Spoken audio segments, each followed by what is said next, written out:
Hey guys, so I had to do a part two to the previous video that I did on, you know, what is beauty, right? And one of the things that I wanted to mention was that we as parents are constantly having to fight against the social um, things, the social media that infiltrates our children's minds through their cell phones, through the computer, even games they might play.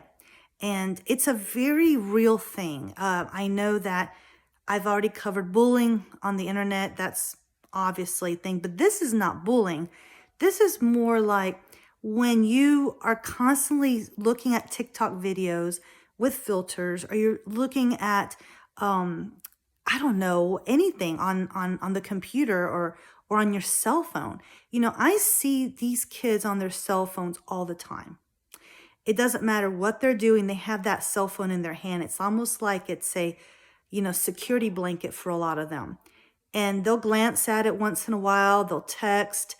But a lot of the times, and now that I'm still with the youth. I used to teach high school, but now I'm with the youth in church, and I notice these things. I watch them, and they're just scrolling through, TikTok or through social media. And those seconds of influence add up. You have a kid who's on that hour after hour after hour without a break, and they're thinking about it when they're not on it. And you might say it's an addiction, but it's a habit at this point. It's more of a habit. And so they're in the habit of doing that, of just scrolling whenever they're in the bathroom, whenever they're, just sitting around doing nothing, whenever they are waiting in line at the grocery store, or they're, any idle time is filled with seconds of TikTok videos or moments of videos that they see on their phone. And so, what can we do as parents, right? I mean, we're fighting against this social thing that everyone's doing it. It's not like our kids are doing anything wrong per se, but it's something that is part of their culture. And so we're fighting against culture. We're fighting against what everyone else is doing. And the answer is not just not giving them a phone, right? Because they have to have a phone. The answer is not letting them on the computer because they have to be on the computer for school or whatever. The answer is maybe in trying to fill that time with wholesome good things. And if they don't have something to do, they're going to find something to do. And so as parents, we need to help them. With my youngest child, he's still in the teen years and all of that. And so we're very thankful that we found a after school thing for him to do. Because normally go to school, come home, goes to, in his room, and he's on his phone or the computer or whatever, and that's it. We don't see him till the evening time sometimes, right?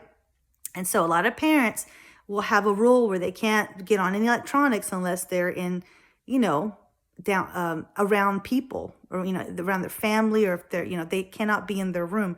And that is a great rule. I wish we would have done that. And another good thing that I've seen other parents do is that they have little apps or control things on their phone, so where they cannot be on their phone more than a certain number of hours per day. And that's it. Once they've used up that time, no more time. That's another great thing.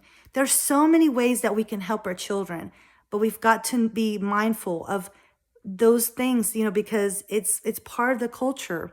I know that things were different when we were younger, and we would get on the phone. We would anxiously wait for our friends to call us, and that was the extent of it. But now, 24/7, they can get in touch with each other, and they even have apps that show you where your friends are, and then there's that the influence of things that ads and things they might get on their phone, or on as they're glancing on TikTok or whatever social media they're on.